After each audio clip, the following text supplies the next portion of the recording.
மறைந்து விட்டார். என்னுடைய 44 ஆண்டுகால நட்பு கண்ணாடி பேழைக்குள் கண்மூடி தூங்குகிறது. ஒரு கலை ஆளுமை மறைந்திருக்கிறது. அவரோடு நான் கொண்ட நினைவுகள் ஒன்றல்ல இரண்டல்ல. அவருடைய ஆளுமை மிக அற்புதமானது.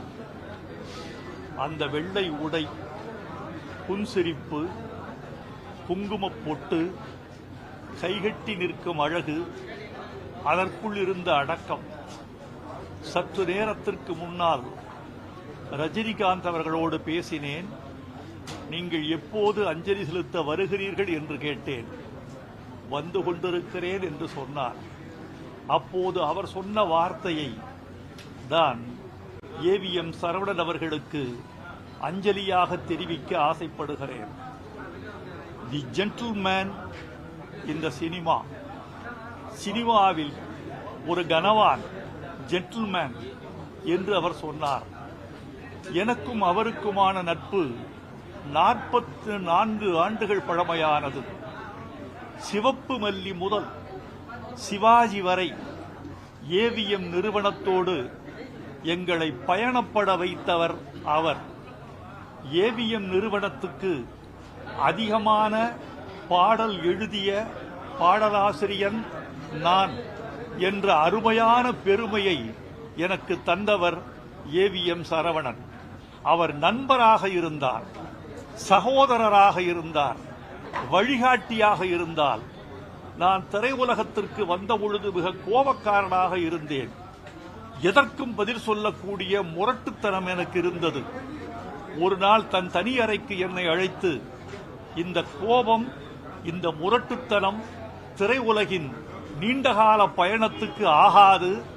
உங்கள் கோபத்தை நீங்கள் தவிர்த்துக் கொள்ள வேண்டும், முரட்டுத்தனத்தை குறைத்துக் கொள்ள வேண்டும், விமர்சனங்களுக்கு பதில் சொல்லக்கூடிய ஒரு பழக்கத்தை நீங்கள் விட்டுவிட வேண்டும் என்று அறிவுறுத்தினார்.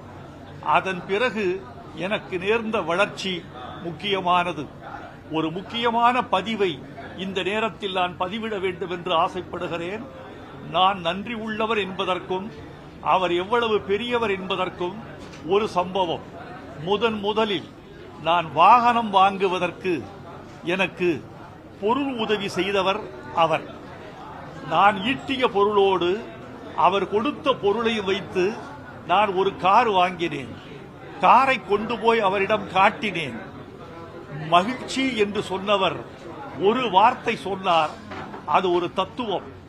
காரில் ஏறுவது முக்கியமல்ல கவிஞரே, காரை விட்டு இறங்காதிருப்பது முக்கியம் என்று சொன்னார். இன்று வரை அதை கட்டி காப்பாற்றி வருகிறேன். முரட்டுக்காளையில் இருந்து அவருடைய புது அத்தியாயம் தொடங்கியது. ஏவிஎம் செட்டியார் மறைந்த பிறகு சகோதரர்கள் குமரன், பாலசுப்பிரமணியம், அவருடைய மகன் குகன் அவர்களோடு இணைந்து அவர் நடத்திய சரித்திர சம்பவங்கள் தமிழ் கலை உலகத்திற்கு மறக்க முடியாத பக்கங்களால் எழுதப்பட வேண்டியவை.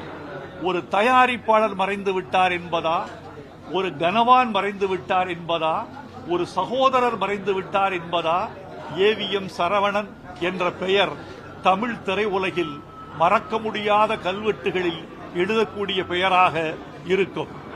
எனக்கு ஒரு பெரிய வருத்தம் என்னவென்றால், ஒரு மனிதன் இறக்கிற பொழுது நம்முடைய உலகமும் சேர்ந்தே இறக்கிறது என்று எனக்கு தோன்றுகிறது.